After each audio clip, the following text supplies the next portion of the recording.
good morning. Let me apologize on behalf of the crew members for coming up very, very late. I know we are 25 minutes behind schedule.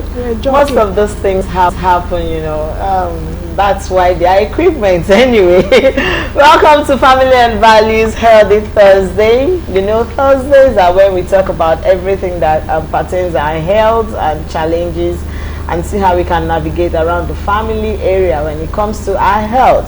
My name still remains Joy Abu, and I want to welcome you into today's show as we go straight into business. But I have a Lori seated in her pink shirt here. Someone is always picking up on me. It's good when you have someone to pick up on you, because you always want to meet up with whatever is coming your way. Just be ready, and that's what life is all about anyway. The way we were yesterday was not the way we're going to approach today, and even if you try to approach it the same way, it may not come out the way you want it. So it all depends on God and what you have prepared in your mind, you know, to be able to take life the way it comes. My name is Remino Lori Indepth, and I hope you had a splendid night rest. Good morning, Nigeria. Good morning, Lagos, and good morning, our lovely viewers. You can join us on our social media platform as we take off.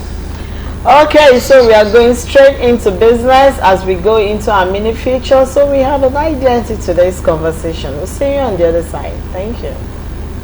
Albinism is a rare genetic disorder where you aren't born with the usual amount of melanin pigment. It is also a rare genetic condition caused by mutations of certain genes that affect the amount of melanin your body produces. The word albino comes from the Latin word albums, which means white. Albinism isn't a disease.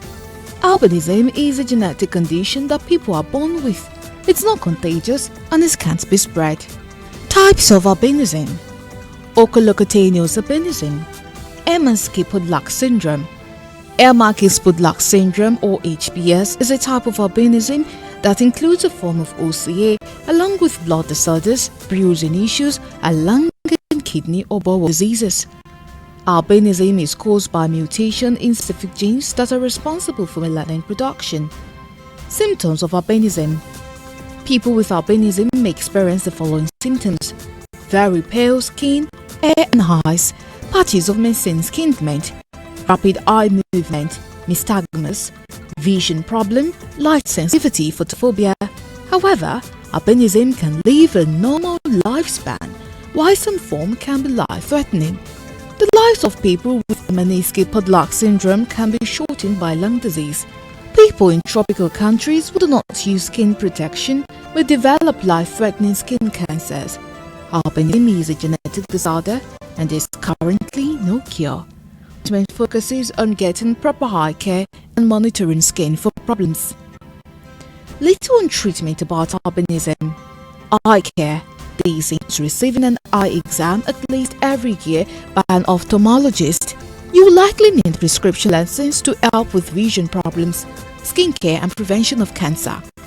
This includes receiving a skin exam at least every year to screen for skin cancer or spots that may lead to cancer. An aggressive form of skin cancer called melanoma can appear as pink or red moles or growth. Okay, welcome back. We are discussing albinism. You know, while growing up, I saw this class of people and I was always scared of them. I actually thought they were from a different planet. I remember I had one of them, and then I'll run when I see him coming.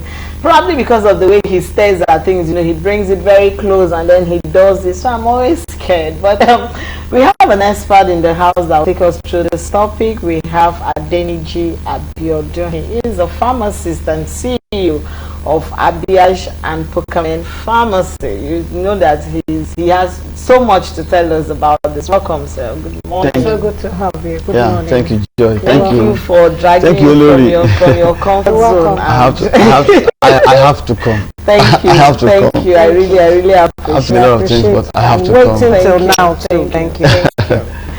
Okay, so let's start. What kinds of individuals are referred to the albinos? Yeah, when you talk about albinos, it's a genetic condition.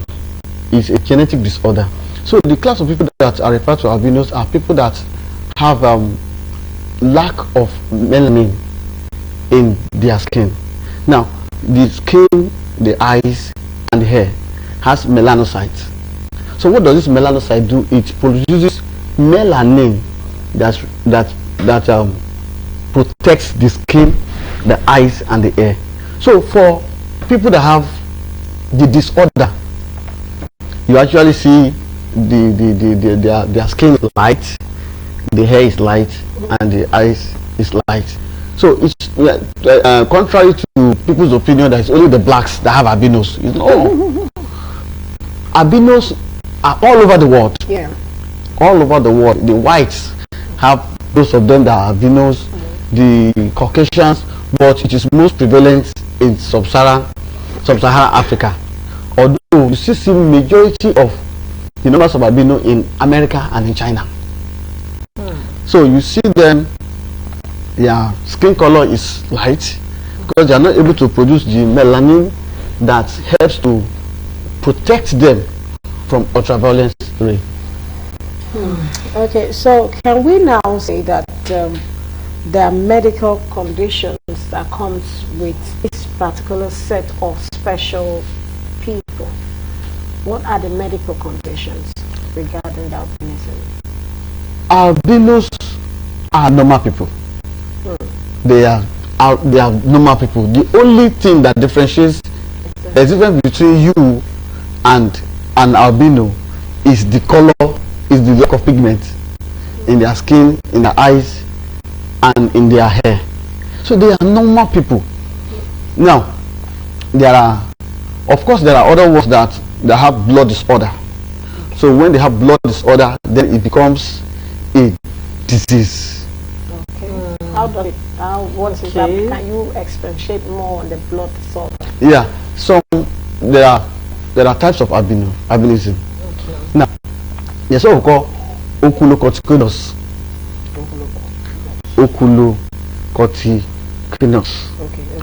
Those ones have the melanin pigment in their skin, in their eyes, in their hair. It's just not up to maximum. It's not optimal. But there are other ones that only their eyes are affected. You see them, their skin color is fine. They're just like you and I. Their skin color is fine. Either they are white or they are African. But what you see is that you see their eyes not they glowing. so they have that. They either have rapid eye movement. Yeah, moves like. Or they have crossed eye. They call it strabismus. Crossed eye. I didn't see when you have your pupil in another color, because I've seen somebody in eye color who has a blue pupil. The lens, it's kind of bluish. Oh, okay. Naturally, not using contact. No. Now.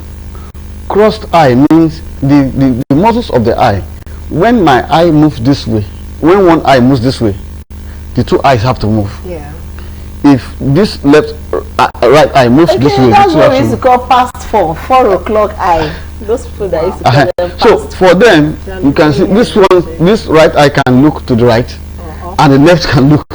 So crossed eye. So they usually have photosensitivity. They are afraid of light because there's no melanin in their pigment to absorb ultraviolet rays. But let me ask this: if parents now give birth and they discover that maybe this baby is turning to become an albino, is there something they can do to change it or something? Is there a treatment you can give to increase maybe the melanin, just to make sure that this child doesn't grow up becoming an albino?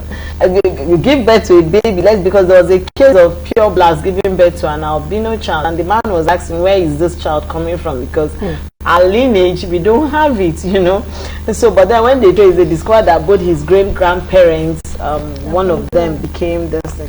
So is it when detected early, can it be treated? Is this something you can increase the melanin? So unfortunately, melanin is produced. Oh. It is produced from the melanocytes of the body.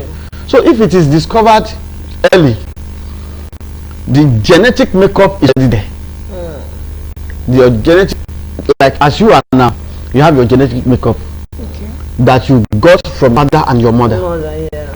Now, for somebody to be an albino, to have albinism, both parents must be carriers.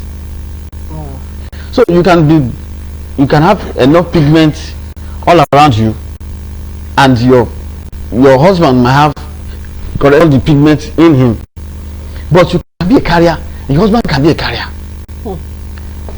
And the chance that if you have children, it's not all of them, it's only those children that picks up that gene that will not be able to produce enough melanin from you, and also goes back to your husband and picks a gene that is not producing enough melanin, combined together. That's when the child becomes an albino. Okay. So there's nothing you can do. There's nothing you can do. Okay, can we come down to the layman term of melanin? Okay. What is a melanin? Okay. That's one. The second one is, there's always been, you just explain another way where or what comes about, having this beautiful set of people. Before they will say, if you go and, have intercourse with your husband in the afternoon, people is all kinds of things. You produce them because the sun is so, Okay, you have just explained one. Is there any other way that can actually bring them to being, and can it be corrected? Like I explained, melanin first. Melanin, yeah. You see, this our God is the greatest scientist. Yes. So he knows that the radiations from the sun, the UV ray, would have some kind of effect on us. So it shows that melanin is a pigment on us. It helps to protect the skin. So that melanin is on everybody, like other hormones like adrenaline, cortisol, and all of it. They have what they do. So the gene responsible for that is also in us.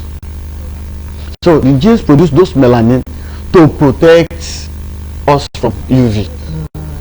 So because of mutation, changes in the gene and all of that, you see some people not able to produce it, and that's why there's albinism. So melanin is like that pigment in us. So pigment, for people say melanin pigment is black.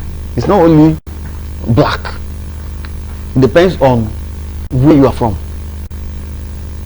You get what I'm saying? Now some people say it is when you have incest, maybe a father sleeping with the daughter, or or a woman does it's wayward, caught in infidelity, that they produce that. In fact, in Yoruba land, they call albinos, they call them Osha. Yeah, they worship them. They worship them. Yeah, they are special beings. Yes, in Yoruba land, they worship them. Worship them. And they are like a blind in some Yoruba, in some part of Yoruba, once you give birth to an albino, they refer to that child as Osha because they don't know. Ignorance is indeed. So the only way by which an albino can be produced is contacting that gene. Whether you had your baby, you did whatever you did in the afternoon, in the middle of the night, or whatever time, it is only when that gene is available and the melanocytes are not able to produce enough melanin. That's when. In the mini future we had, it was said that from time to time they go in for skin checkup to know if they will have cancer of the skin and all of that. So that means they are at high risk of having skin cancer. Now, because I've seen a few of them, and when they are under the sun, God, it's like you see them scorching and trying to cover and their eyes. And I want to ask, Is it because of the lack of this melanin that it cannot produce, that is affecting their eyes to that point of them not seeing? If they want to read, you know, the way they will strain the eyes to read, even you'll be scared. I remember, like I told you, growing up, I witnessed one who was very elderly. We were running away from him because his things were kind of strange. He wants to read, he's bringing it, and he uses glasses. And then his eyes are always, he stares at you very fast. So everything was just abnormal, let me put it that way. Not until we started. So is it because of that lack of melanin that is affecting their eyes to that point? Okay. You see, like I explained, the melanin is to protect us, the skin. Now, Yoruba people always say, I feel jayo. I feel jayo. That some people believe that it is going to take salt that causes their skin to turn. No. Okay. No. If you have an albino and you put enough sunscreen cream on their skin to protect them, or you keep them away from the sun, if you put them in the AC, that's why you see some albino, you will not see one spot back. Yeah, they look so dark spot on them. Even their hair, some have black hair naturally, it doesn't change. Yes. Looks so beautiful. Yes, because they are not exposed to direct UV ray. So if you pick them and put them in this cold weather, atmosphere, there wouldn't be anything spotty or dark tan on them.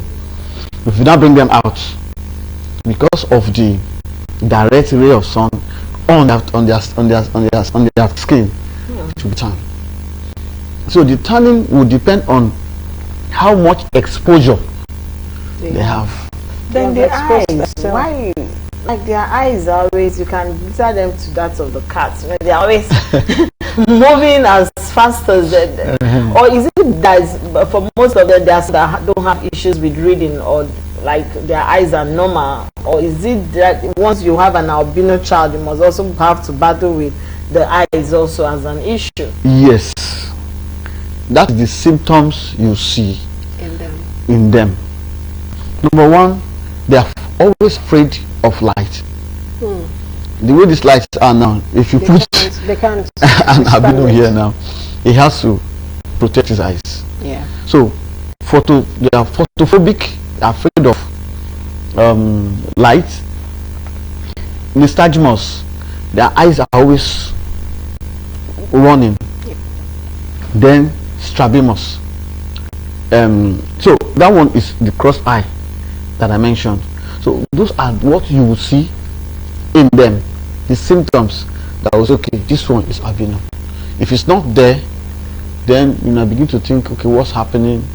But when all those ones are there, then they are albino. I want to take it from this angle again. Okay, the what did we call it again? Melanin. The melanin. Every one of us have it. And so naturally, what happens to those who now bleach their skin? That melanin, does it get affected? Because if all of us have it and you're now working on your skin and you have people who are originally white, naturally, you know, it cools their skin and they look beautiful. But now, so like me now with the melanin, and I decide to just go all white, what happens to that melanin? Does it get affected? I just need to digress a little because we are learning and this is health talk. Yeah. You see, for those who bleaches, their body already have melanin. But when they apply cream to bleach, it affects, you know, this skin has layer. Yeah. It has layers. You have the upper layer, the middle layer, and the inner layer. Now, if they bleach, what happens is that the first layer is badly affected, even with the presence of the melanin. So, any sun ray, any direct ray on them will still affect. They can still get skin cancer.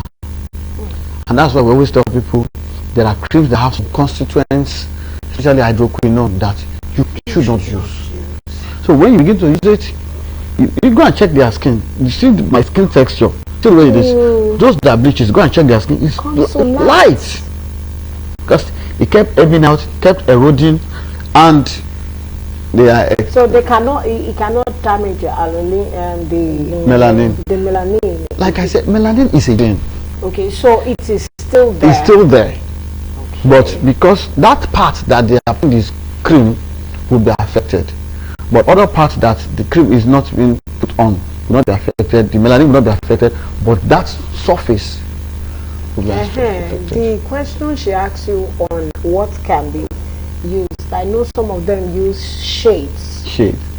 And they see very well at night. They don't need anything when it is dark. You know, they see very well. They don't need to struggle with anything. Yeah.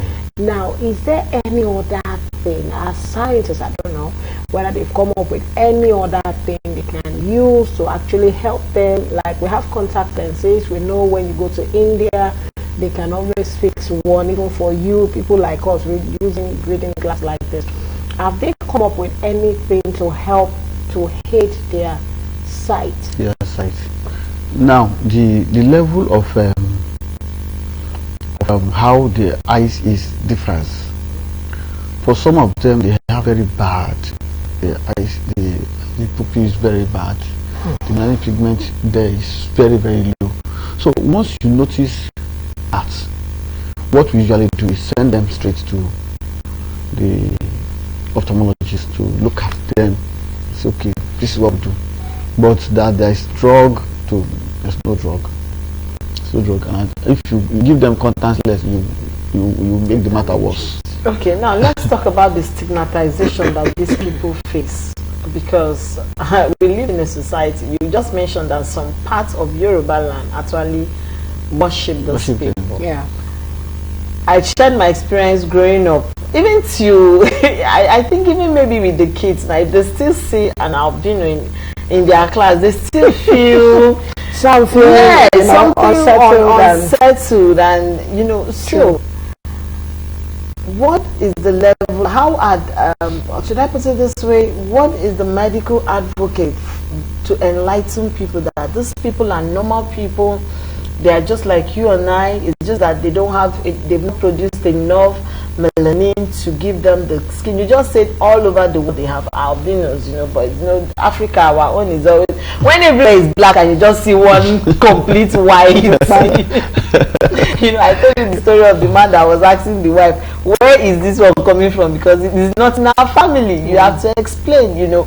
Now, has there been enough advocacy for people to know, to be aware, just like we are discussing about them today? I'm learning and I've learned a lot. So even if I see them anywhere, I don't have to be, or if I see people trying to stigmatize. I've entered a vehicle where somebody wants one of them to sit, like they feel it's contagious. They just feel like your skin should not touch my skin. So in the medical field, is there any advocacy people are doing, you know, to enlighten people that these people are normal human beings, just like us, me and you? Now, as regarding education and enlightening people, I think in that area, very few work has been done.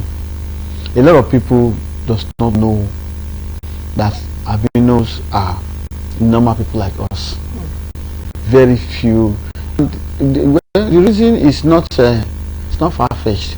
There are lots to talk about, and there are so many, there are so little support coming from where and everywhere. So everybody's trying to survive. So there's so I was happy when I was asked to come. I was happy because I know at least some people would know that albinos are just normal human beings. I saw a situation where I heard about a situation where a guy went for service, and as he was coming home, brought an albino as the wife. So immediately the father oh no, one day. Where did you get this one from? How did you get this one from? This is not going to happen. And I tell you, it didn't happen. Just because she was an albino. It's very unfair. It's very unfair. Very. They didn't make themselves didn't make themselves. It was just chance. So they are okay. They are. But then let me think. Sorry, sorry, Larry. Can two albinos get married? Will they produce an albino, or they will produce a child with a normal skin care? When two albinos get married, it's just like case of something that's already down. You are not afraid of any height. There we go. And I want to believe that even out of 3 or 4, they will have at least a color like ours. It now depends on mutation again. The medical changes process, of yeah. the gene. Because some of them, I know they have an association. They, do yes, there was they have their meetings and all that. They have come to have an NGO whereby they are being helped medically to know what they need to do, the process they need to go through getting married. I know of that. I can really talk of it. It's just that, God will help our government to continue to help certain situations that needed all the help, to help to promote the society and give the society a befitting, expectation that we all desire. I have also come across a fair-skinned person getting married to an albino. Okay. And they produced normal skin children. Okay, now it will help them. Yes, because when you need to accept yourself first for who you are. By the time you accept yourself for who you are, it will be easy for you to walk in that line and get AIDS help, medically. How do we go about it? It's just like people who have been found positive with HIV. They have children, they get married, and that doesn't mean that it depends on how you are ready to go with the process at the end of the day. You understand? Because you cannot just push everybody aside. But the question I want to ask is this: what can one do in a situation whereby you find out that your baby maybe black skin like us finally gave birth to an albino, and they ask you questions? What should those couples do the moment they found out? Then does that skin quickly come out immediately after birth? Do you notice it? Or it will take 3 months? Because of course many babies, when we give birth to them, they will kind of, this baby looks like the grandma, until 6 months. This one is not changing skin. So what should they do? Someone in that line of medical thing, what should they do to help themselves? Because it has happened. You cannot throw away the baby. So what should they do? What should they do? They should be happy. They've given birth to a normal child. There's nothing wrong with the child. You don't think they need to go for counseling? Because the other one will be saying this is a bastard child. It's just said here now. That's what I'm saying. Your family will come now and say, Ogbeni, uncle, but that baby is not our own.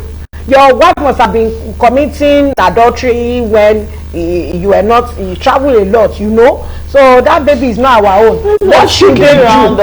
No, what should they do? Medically, there will be a process one needs to. They should be happy they give birth to a normal child. But in case any of them feels, or especially the man, thank God for the word of men, the man says, where did you get this from? The man should know that he is also a carrier. Okay. He's a carrier, the wife is a carrier, and that's why they are able to come up with the child that they have. So they should be happy. Okay, yes, we round up your final word for our viewers concerning this topic we have been discussing, please. Yeah, my final word is that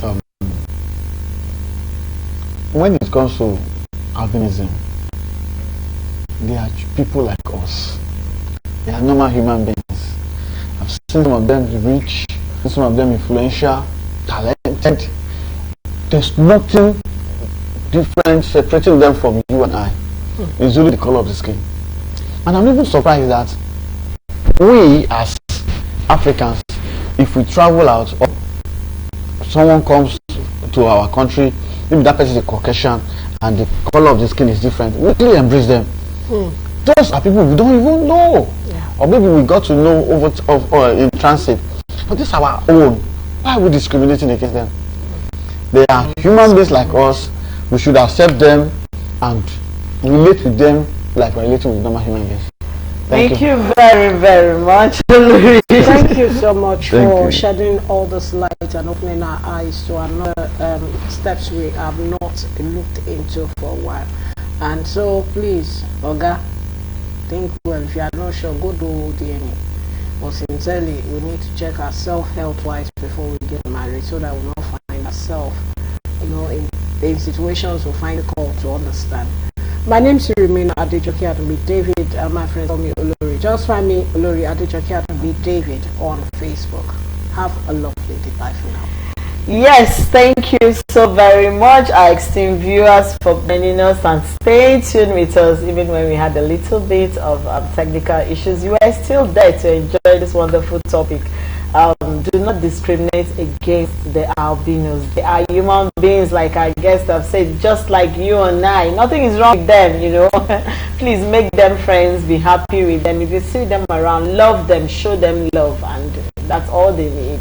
My name still remains Joy Abu. I'll see you tomorrow, Friday, where we round up this week's show. Thank you very much. I want to say a very big thank you to our guests. Thank you for taking our time to join us today. We really appreciate it. God bless you. Bless you. Bless you. Thank you. All right, we'll see you tomorrow. Have a wonderful Thursday and stay healthy, stay fitted. Like we say, health is wealth.